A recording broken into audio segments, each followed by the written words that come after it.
Hello मेरे प्यारे students, आप सभी का स्वागत है इस क्लास के नए सेक्शन पे। और आज हम लोग करने वाले हैं क्लास 10 के फर्स्ट चैप्टर को करने वाले हैं जिसका नाम है वास्तविक संख्याएं। वास्तविक संख्याएं में जाने से पहले आप सभी को मैं सूचित कर देता हूं, बता देता हूं, एक चीज क्लियर कर देता हूं कि इस चैनल पे आप लोगों को क्लास 10 की सभी मैथ की सभी एक्सरसाइज बनेगा, सारे चैप्टर को सॉल्व किया जाएगा। उसका पीडीएफ आपको डिस्क्रिप्शन लिंक में मिल जाने वाला है।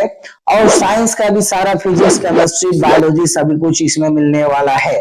तो ज्यादा बात ना करते हुए हम लोग हमारे जो आज का टॉपिक है वास्तविक संख्याएं उसमें आते हैं। सबसे पहले हम लोग इसमें देखेंगे कि वास्तविक संख्या किसे कहते हैं। पहले यहाँ पे देखो वास्तविक संख्या किसे कहते हैं।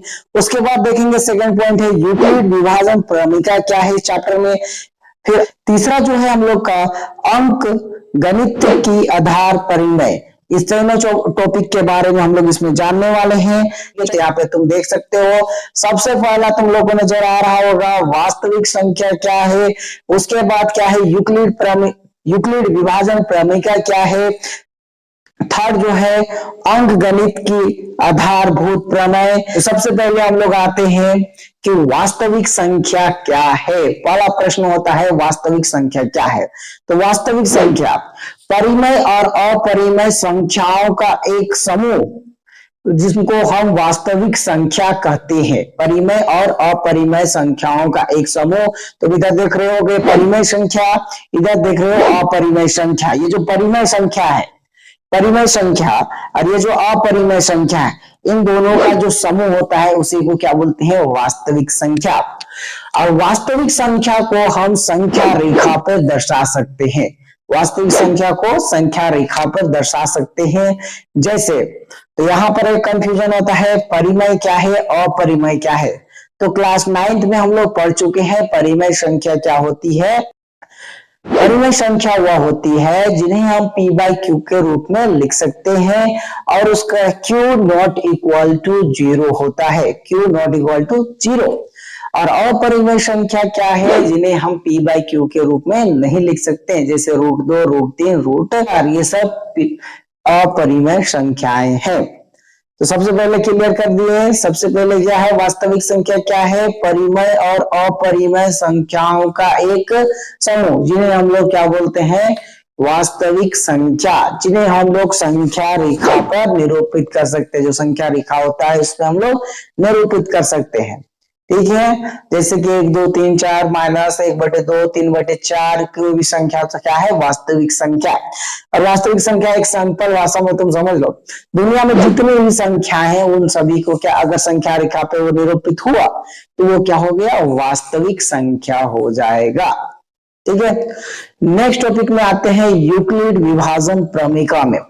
यूक्लिड विभाजन प्रमेय का तुम लोगों को क्या बोलता है उसको सुनो। विभाजन प्रमेय का ये हम लोग का प्रमेय 1.1 भी है। तो दो धनात्मक पूर्णांक a और b दिए रहने पर ऐसी अद्वितीय पूर्ण संख्याएं q और r विद्यमान है जो क्या होगा, a बराबर BQ प्लस R, जहां पर जो R है वो से बड़ा भी हो सकता है या O के बराबर और B से छोटा आएगा। तो इसको समझने के लिए हम लोग एक उदाहरण, ठीक है, इसको समझने के लिए जो बोला क्या, बात क्या है उसको समझने के लिए तो इस चीज को हम लोग एक एग्जांपल के थ्रू लेते हैं। सबसे पहले हम लोग लेते हैं यहाँ पर 10। ठीक है, 10 को जो है हम लोग भाग दे देंगे 3 से। दो पूर्णांक संख्या लेने बोला था a और b।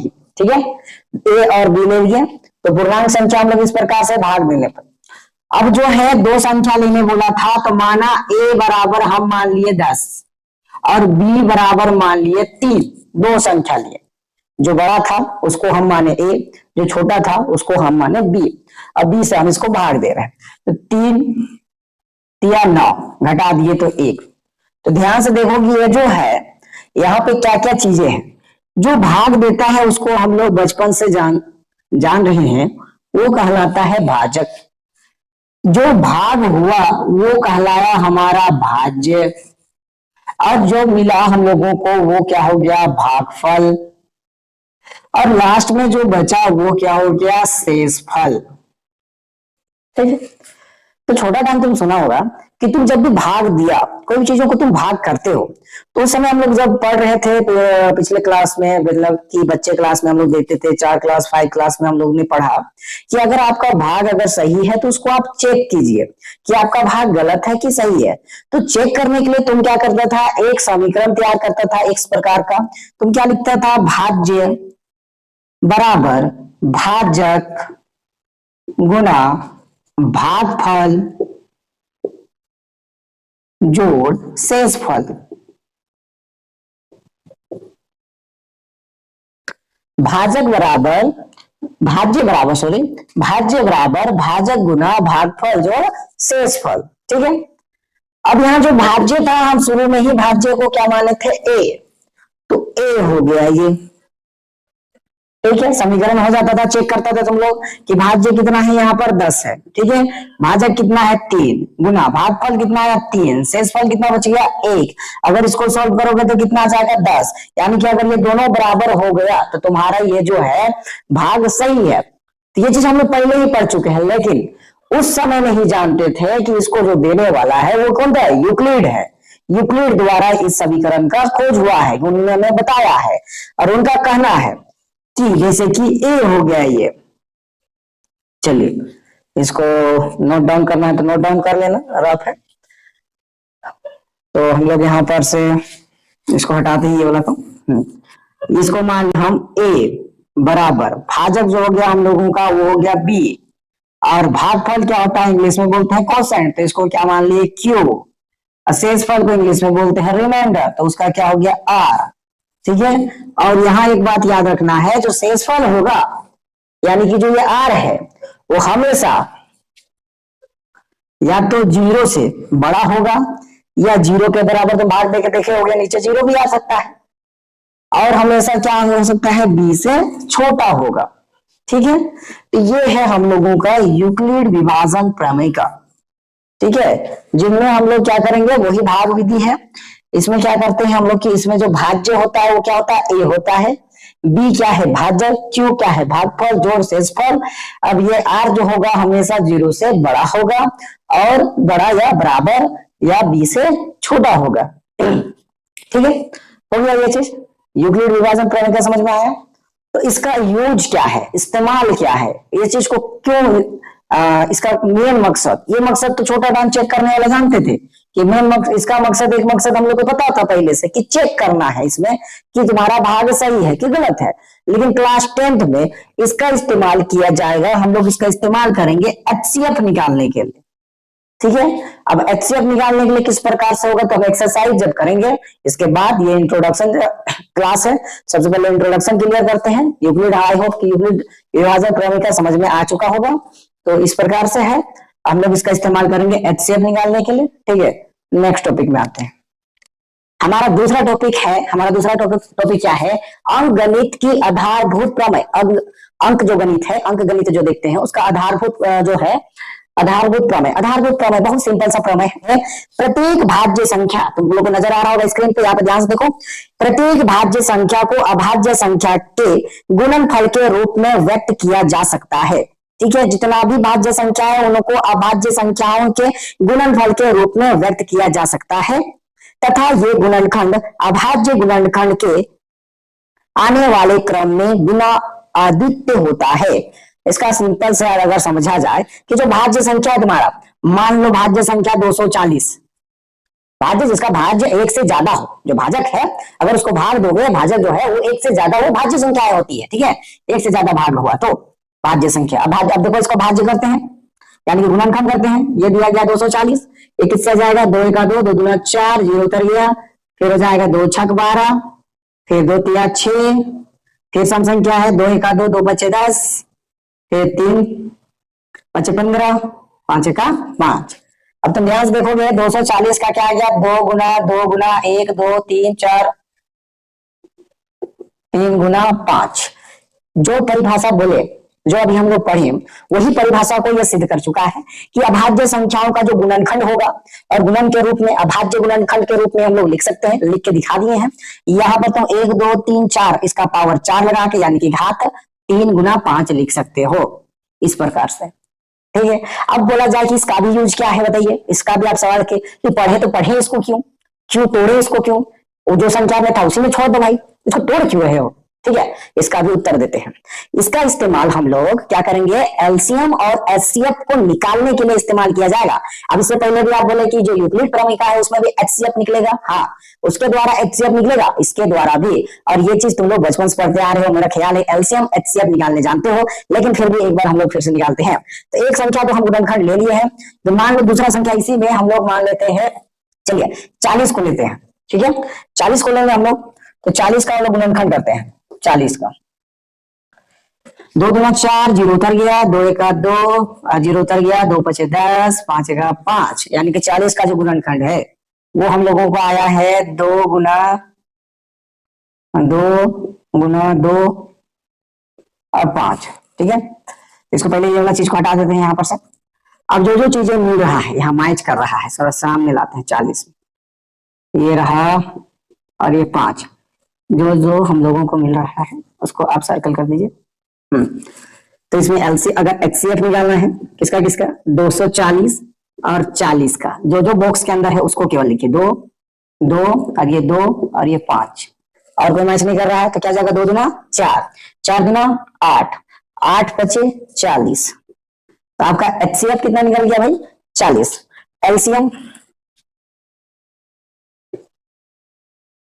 एलसीएम क्या होगा, यह संख्या तो आप लिखे ही लिखिए जो एलसीएम में आया है, सॉरी एचसीएफ में, इसको सीधा उतारिए। 2 गुना 2 गुना 2 गुना 5, उसके बाद बॉक्स के अंदर जो नहीं हुआ था जैसे कि ये 2 और 3, ये दोनों बच गया था, उसको भी लिख दीजिए। ठीक है, यहां तक तो आप जान रहे हैं, यहां तक आपने किया था, कितना किया था 40, फिर 40 गुना कितना हो जाएगा तो आपका 80, फिर 80 तिया कितना हो गया, हम लोग 80 को मल्टीप्लाई करते हुए 8 तिया कितना हो गया 24, यानी कि 240। एलसीएम कितना निकल गया हम लोगों का 240, एचसीएफ कितना निकल गया हम लोग का 40, एलसीएम है 240। ठीक है, तो आप लोगों को समझाने के लिए कि इसका इस्तेमाल क्यों किया जाता है, एचसीएफ और एलसीएम निकालने के लिए किया जाता है। ठीक है, समझ में आ गया। अब नेक्स्ट टॉपिक, इसी के अंदर एक और चीज देखेंगे, एलसीएम एचसीएफ के बीच का संबंध। ठीक है, एलसीएम और एचसीएफ के बीच का संबंध को हम लोग देखते हैं। तो इसके लिए हमें एक उदाहरण का जरूरत पड़ेगा।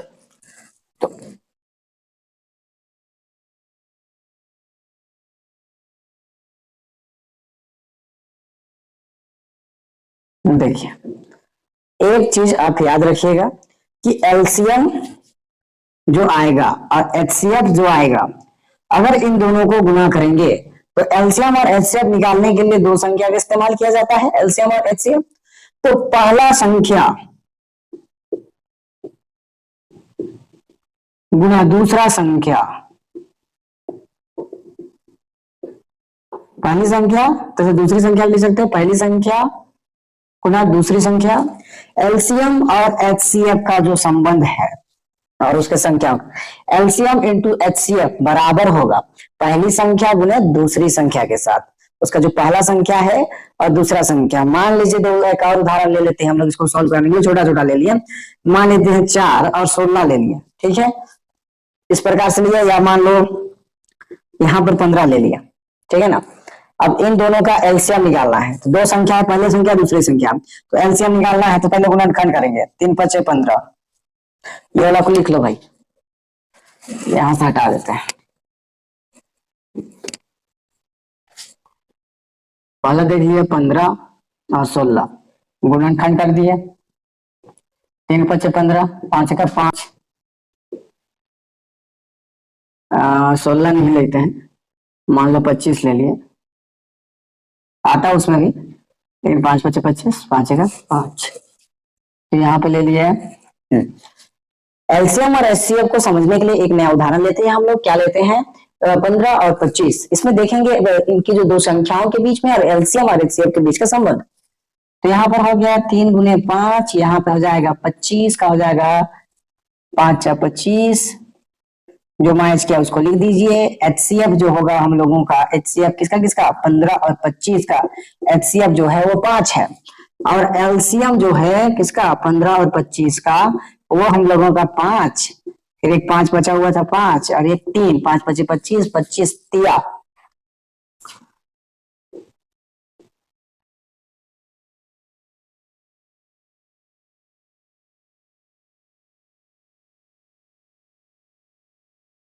5 5 25, 25 3 75, यहाँ पे कितना आ गया 75। ठीक है, तो हम लोगों ने क्या देखा कि एलसीएम पहली संख्या गुना करेंगे दूसरी संख्या के साथ, वो बराबर होगा पहली संख्या गुना दूसरी संख्या। पहली संख्या क्या है 15, दूसरी संख्या क्या है 25, इसको गुना कर दीजिए। 5 5 25, 5 दूना 10, 10 7 2 12, फिर यहाँ पे आ गया 25, 5 7 3, फिर आ गया हम लोग का 375। फिर उसी प्रकार से एचसीएफ गुना एलसीएम, एचसीएफ कितना आया है 5, एलसीएम कितना आया है 75, तो 5 5 25, 5 7 35, 35 और 2 37। तो ध्यान दे रहे होंगे कि ये और ये पहली संख्या गुना दूसरी संख्या और एचसीएफ और एलसीएम दोनों का गुणनफल क्या है समान है। तो हम लोग लिख सकते हैं पहली संख्या यानी कि फर्स्ट नंबर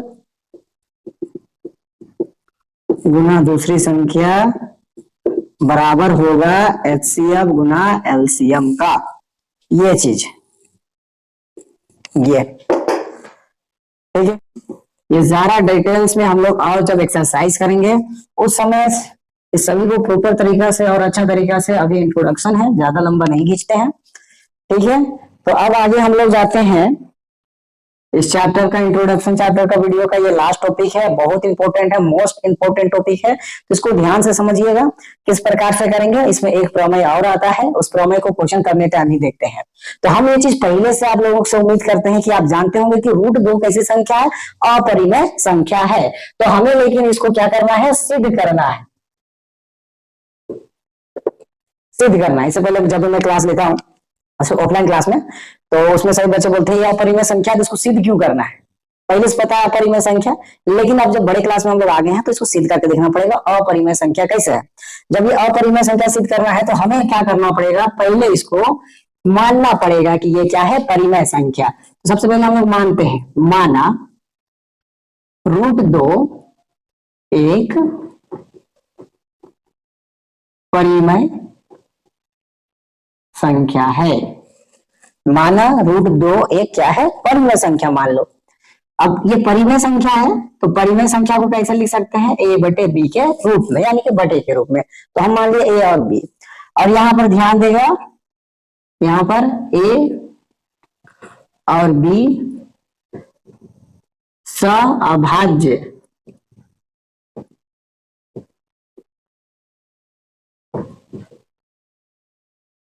a और b सअभाज्य संख्या है। आपके दिमाग में एक डाउट्स आ रहा होगा, सअभाज्य संख्या होती क्या है। सअभाज्य संख्या वह संख्या है जिनका जो उभयनिष्ठ गुणनखंड या उभयनिष्ठ गुणनखंड क्या होगा, केवल जिनका उभयनिष्ठ गुणनखंड एक आता हो। मान लो सअभाज्य संख्या, ये कैसी संख्या है, अभाज्य। ये कैसा संख्या है, अभाज्य। इसको तोड़ेंगे तो क्या आ जाएगा हम लोगों का 1 गुना 3, ये क्या आ जाएगा 1 गुना 5। आया क्या है, इसका गुणनखंड क्या आया, यानी कि उभयनिष्ठ गुणनखंड क्या आया, 1। दोनों में क्या है, 1, दोनों में 1 है। एक अभाज्य संख्या को अभाज्य संख्या बोलेंगे, लेकिन अगर 2 दे दिया गया है तो सअभाज्य संख्या बोलेंगे, और इसका गुणनखंड कितना आना चाहिए, 1। 1 के अलावा कोई भी संख्या नहीं आनी चाहिए। तो हम लोग क्या मान लिए हैं, इसको सअभाज्य संख्या माने। ठीक है, रेडी रहना। अब देखो हम लोग क्या करते हैं, b को इधर ले जाते हैं, b इधर आ गया, इधर क्या आ गया a। अब दोनों तरफ क्या करते हैं हम लोग, इसमें दोनों तरफ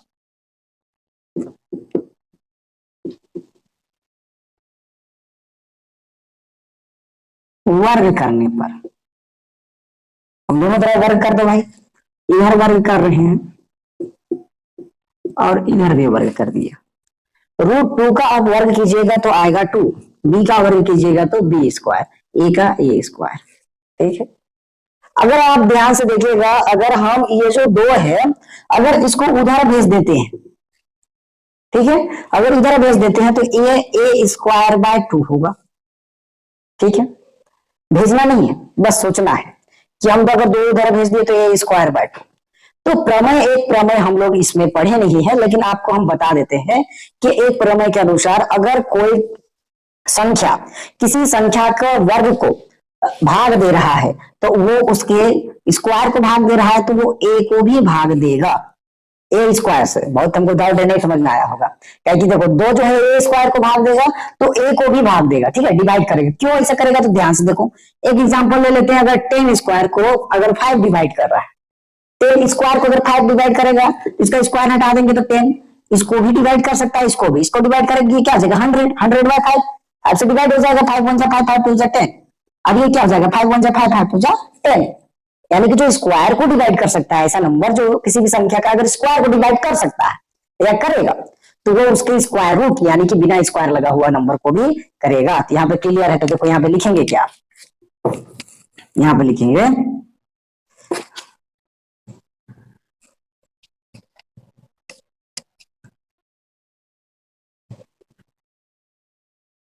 दो ए स्क्वायर को विभाजित करता है तो इसलिए दो ए को भी विभाजित करेगा।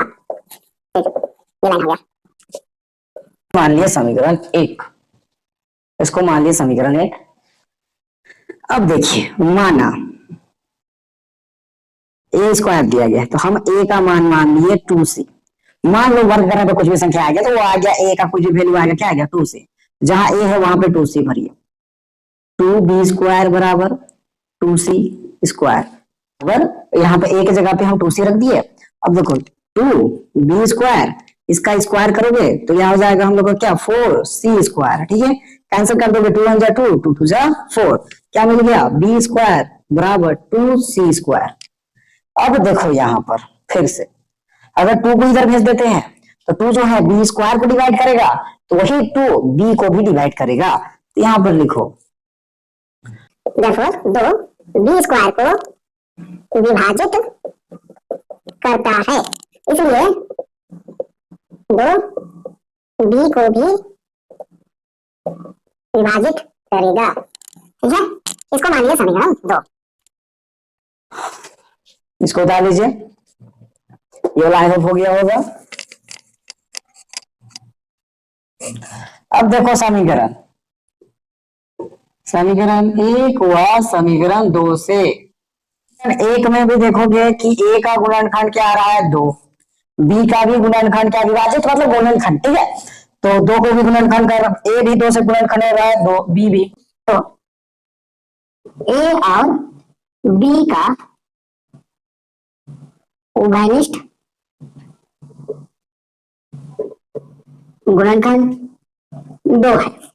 अब भाई हम देखें कि ये जो a और b था क्या था भाई, सअभाज्य संख्या। क्या था, सअभाज्य संख्या।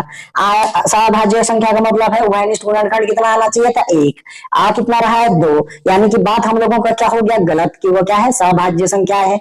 इसीलिए ये जो गलत बात यानी कि यह विरोधाभास, इसीलिए यह विरोधाभास इसलिए प्राप्त हुआ क्योंकि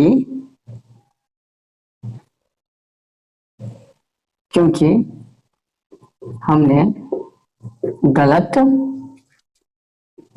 कल्पना की थी कि √2 एक परिमेय संख्या है। Therefore यानी कि इसलिए √2 एक अपरिमेय संख्या है। समझ में आया, ठीक है, एक अपरिमेय संख्या है। तो सबसे पहले हम लोग क्या किए, अपरिमेय संख्या मानने के लिए सबसे पहले हम लोगों ने क्या माना कि √2 एक परिमेय संख्या है। √2 एक क्या है परिमेय संख्या। उसके बाद उसके नेक्स्ट लाइन में हम लोग क्या लिखे हैं कि √2 बराबर a बटे b, और a और b क्या है हम लोगों का सअभाज्य संख्या जिनका उभयनिष्ठ गुणनखंड कितना आना चाहिए 1 आना चाहिए। फिर क्या किया हम लोग b को जो है √2 की तरफ लेके गए, फिर उसके बाद नेक्स्ट काम क्या किए, दोनों तरफ वर्ग कर देने पर, दोनों तरफ वर्ग करने पर क्या मिला हम लोगों का कि रूट जो है कैंसिल हो गया, क्या बचा 2 और क्या हो गया बी स्क्वायर, उधर क्या मिल गया ए स्क्वायर। अगर हम लोग 2 भी इधर भेज देते हैं तो 2 जो है यहां पर ध्यान से देखोगे ये लाइन अभी तक 2 जो है 2b ए स्क्वायर यानी 2 ए स्क्वायर को विभाजित करता है तो 2 भी ए को विभाजित करेगा। उसी प्रकार हम लोगों ने क्या माना, ए बराबर क्या मान लिया 2c यानी कि 2b स्क्वायर बराबर 2c स्क्वायर यानी कि 2 का स्क्वायर किया 4, c का स्क्वायर किया c स्क्वायर, 2 और 4 कैंसिल हो गया, यहाँ पे बचा 2b square equal to 2c square यानी कि जो 2 है अभी इधर भेज देंगे 2b स्क्वायर को विभाजित करेगा तो b को विभाजित करेगा। इससे हम लोग को क्या मिला, समीकरण 1 व समीकरण 2 से मिला कि a और b का उभयनिष्ठ गुणनखंड क्या होगा, 2 होगा। ठीक है, और 2 होना नहीं चाहिए था क्योंकि वो क्या था, 1 लाना था। ये जो विरोधाभास, ये जो गलत बात उत्पन्न हुआ हमारे गलत कल्पना के कारण हुआ था कि रूट 2 एक परिमेय संख्या है। तो बताइए आप लोगों को कैसा लगा मेरा क्लास। अगर आप लोगों को अच्छा लगा तो हमारे चैनल को सब्सक्राइब कीजिए और बेल आइकन को ऑन कीजिए और नेक्स्ट वीडियो का नोटिफिकेशन इसके बाद हम लोग जो है एक्सरसाइज स्टार्ट करने वाले हैं। ठीक है, तो एक्सरसाइज 1.1 में आप सभी का स्वागत रहेगा। ठीक है, मिलते हैं नेक्स्ट वीडियो पे।